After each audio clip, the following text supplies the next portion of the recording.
మీకు రాహుల్ గాంధీ గారంటే ఇష్టం కాంగ్రెస్ పార్టీలో, ఇక్కడ కెప్టెన్ ఉత్తమ్ కుమార్ రెడ్డి గారంటే ఇష్టము.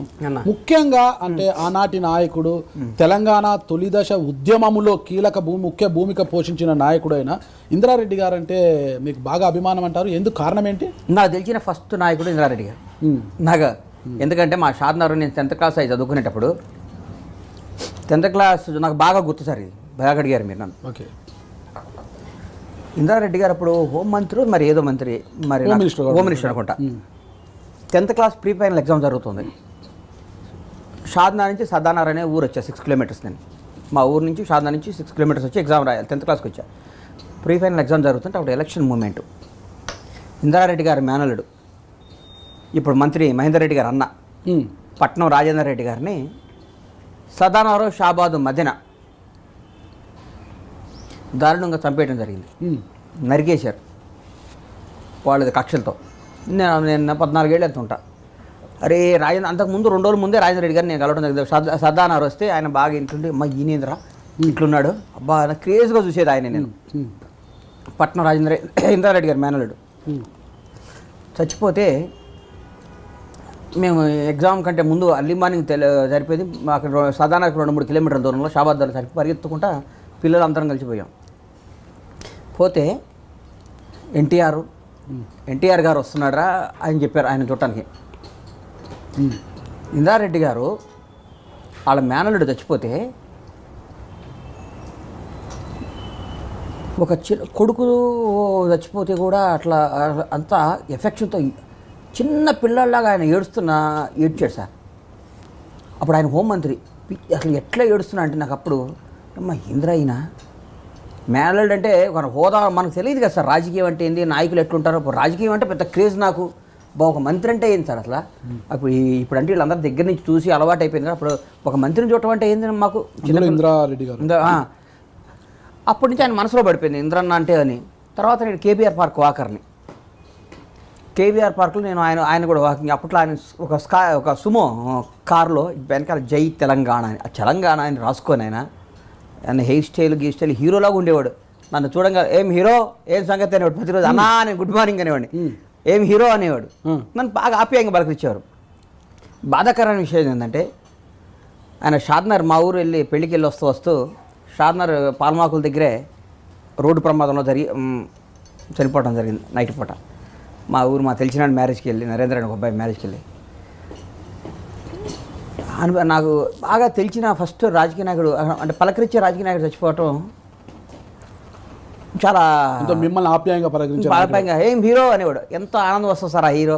మన చిన్న వేషాలు వేసుకుని కేవీఆర్ పార్క్లో వాక్ చేస్తుంటే ఆయన పొద్దున్నే నీట్గా హెయిర్ స్టైల్ చక్కగా ఉండేవాడు. ఆయన ఏమి హీరో అనేవాడు. నన్ను అన్న అనుకుంటా నమస్తే పెట్టేవాడు.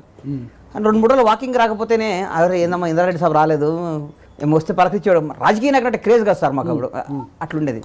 ఆయన అంటే చాలా గౌరవం నాకు, చాలా ఇష్టం.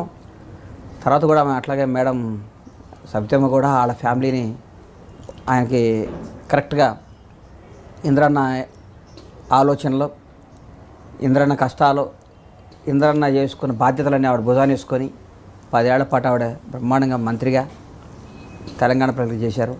ఎమ్మెల్యేగా ఆవిడ వాళ్ళ ఫ్యామిలీ అంటే నాకు గౌరవం ఇష్టం. ఇంద్రారెడ్డి అంటే బాగా గౌరవము అభిమానము చాలా ఇది. ఓకే, మన ఇది కాంట్రవర్సీ కాదు, సూటిగా అడుగుతాను. ఇప్పుడు మీరు ఖైరతాబాదు, జూబ్లీ హిల్స్, రాజేంద్ర నగర్ టికెట్లు అడుగుతున్నారు.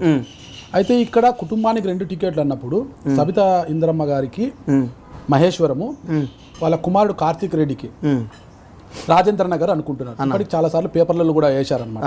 అదే వస్తుందని కార్తీక్ రెడ్డి గారు ఉన్నారు.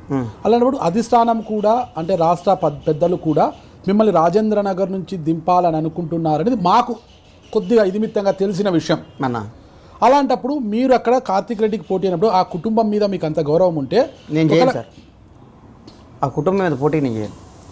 కార్తీక్ రెడ్డి గారికి కానీ టికెట్ వస్తే నేను పనిచేసి వాళ్ళ ఫ్యామిలీకి వాళ్ళు గెలవడానికి వాళ్ళ వెనకాల తిరుగుతా. కానీ వాళ్ళ టికెట్ ఆయనకి కార్తీక్ రెడ్డికి ఇచ్చే టికెట్ నేను తీసుకున్నాను. వద్దన్నా కార్తీక్ అన్నకే ఫస్ట్. ఎందుకంటే వాళ్ళ తండ్రి మీద గౌరవం, వాళ్ళ ఫ్యామిలీ మీద అభిమానం, వాళ్ళ సేవ చేశారు ఆ ప్రాంతానికి విపరీతంగా. అది నాకు అర్హత లేదు. వాళ్ళ మీద మీరు ఇతర నియోజకవర్గాలు ఖాళీ లేవు, రాజేంద్ర నగర్ అయితే నేను అట్లా అనలేదు సార్.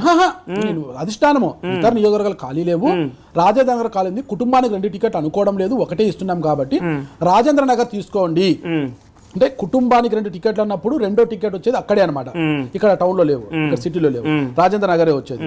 అలాంటప్పుడు అదే తీసుకోవాలి, మీకు వేరే చోట అయితే కష్టం అవుతుంది, ఇక్కడ ఫుల్ గా టీడీపీ వాళ్ళు టీజేఎస్ వాళ్ళు కోరుతున్నారు కాబట్టి ఇదైతే ఇస్తామని కాంగ్రెస్ పార్టీ గట్టిగా చెబితే నాకు టికెట్ లేకపోయినా బాధ లేదు, కార్తీక్ అన్నకి ఇవ్వండి అంటారా? అంట కార్తీక్ అన్నకి ఇవ్వండి అంట, వాళ్ళు కుదరదు వేరే వాళ్ళకి ఇస్తామన్నప్పుడు నాకు ఇవ్వండి సార్ అంట. ఓకే, అంటే కార్తీక్ రెడ్డి ఒకవేళ మీకే ఇస్తాము అని గట్టిగా కూర్చొని కార్తీక్ రెడ్డి గారు మిమ్మల్ని వచ్చి అడిగితే కూడా వదిలేసుకుంటారా? అన్న మీరు తప్పుకోండి, మీరు తప్పుకుంటే నాకే టికెట్ అంటే తప్పుకుంటా, డౌట్ లేదు సార్. ఎందుకంటే ఒక్కొక్కసారి జీవితంలో ఒక్కొక్కరు రుణం తీసుకునే అవకాశం వస్తుంది. నా వల్ల కార్తీక్ రెడ్డి అనే గారికి ఇబ్బంది వస్తే నేను ఒప్పుకోను.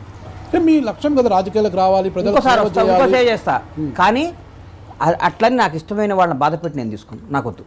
కార్తీక్ అన్న కాకుండా అన్న కుటుంబానికి ఒకటే అన్నప్పుడు మాత్రం అన్న నన్ను కన్సిడర్ చేయండి అన్న, మీ ఆశీస్సులు కావాలి, అమ్మ ఆశీస్సులు కావాలి. వాళ్ళు చాలా వర్క్ చేశారు ఆ ప్రాంతానికి, ఆ ప్రాంతంలో వాళ్ళకి బలమైన నాయకులు వాళ్ళు, ఆ ప్రాంతంలో వాళ్ళకి ఒక ఇమేజ్ ఉంది, మేడమ్మకి కానీ సబితక్కకి కానీ వాళ్ళకి కానీ ఒక ఇమేజ్ ఉంది. వాళ్ళ నాన్న, వాళ్ళ రాజకీయ జీవితం, ఆయన వల్ల ఎంతోమంది రాజకీయ నాయకులు పుట్టారు, ఇంద్రారెడ్డి సభ వల్ల ఎంతోమంది పుట్టారు సార్ రాజకీయ నాయకులు.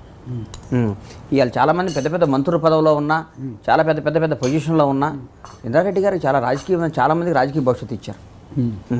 అలాంటి వాళ్ళ అబ్బాయికి మనం వాళ్ళ అబ్బాయికి వచ్చేదాన్ని మనం అడగటం తప్పు.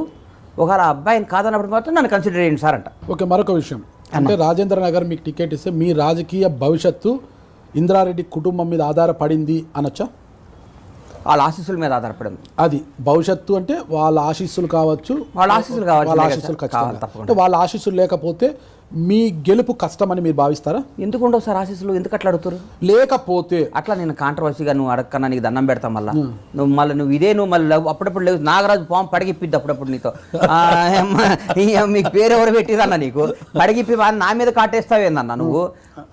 లేకపోతేనే ఎందుకు వస్తుంది అంటున్నా, ఎందుకు వస్తుంది? లేదు కాదు, సమిష్టి కృషి అన్న ఇది. ఇదేంది ఒక క్రికెట్ లో 11 మంది లాగా ఉన్నట్టు కాదు కూడదని అధిష్టానం మిమ్మల్ని బలవంతంగా ఎట్లా పెడతారు సార్? కార్తీక్ రెడ్డి గారు అలక భూని అసలు ఇవ్వకపోతే మీరు గెలుస్తారు. కార్తీక్ రెడ్డి గారికి పదవుల కొత్త కాదు, ఆయన పుట్టినప్పటి నుంచి వాళ్ళ నాన్న మంత్రి, ఈ రోజు బతుకుంటే ఆయన సీఎం, ఆయన పెద్ద ఆయన బతుకుంటే ఆయన రాష్ట్ర ముఖ్యమంత్రి ఇవ్వాలి ఆయన. బతుకుంటే ఎవరైనా అవుతారు, ఎందుకంటే కేసీఆర్ గారు బతుకున్న సీఎంఏ, ఇంద్రారెడ్డి గారు బతుకున్న సీఎం అంటే గొప్ప నాయకులు వాళ్ళంతా కూడా. కాదన్నా ఎలా ఇప్పుడు చెప్తున్నా, వాళ్ళది పెద్ద ఫ్యామిలీ, మేడం కానీ వాళ్ళది కానీ, వాళ్ళ ముందు మనం ఏంటి సార్, వాళ్ళు ఎంతో మంది జీవితాలు రాజకీయ జీవితాలు ఇచ్చిన వాళ్ళు, వాళ్ళ మీద మనం ఎదురు తిరగటానికి సరిపోము. కాదన్నా, వాళ్ళ ఆశీర్వాదం కాదన్నా, అందరు మద్దతు కావాలన్నా, అందరు ఆశీస్సులు కావాలన్నా, అందరి ప్రేమ కావాలన్నా, ఒక పోరాటం పోయినప్పుడు మన సైనికులు అందరూ కలిసి మనం విక్టరీ కొట్టాలి అనుకోవాలి. మా పోరాటం టీఆర్ఎస్ పైన, మా పోరాటం టీఆర్ఎస్ పైన.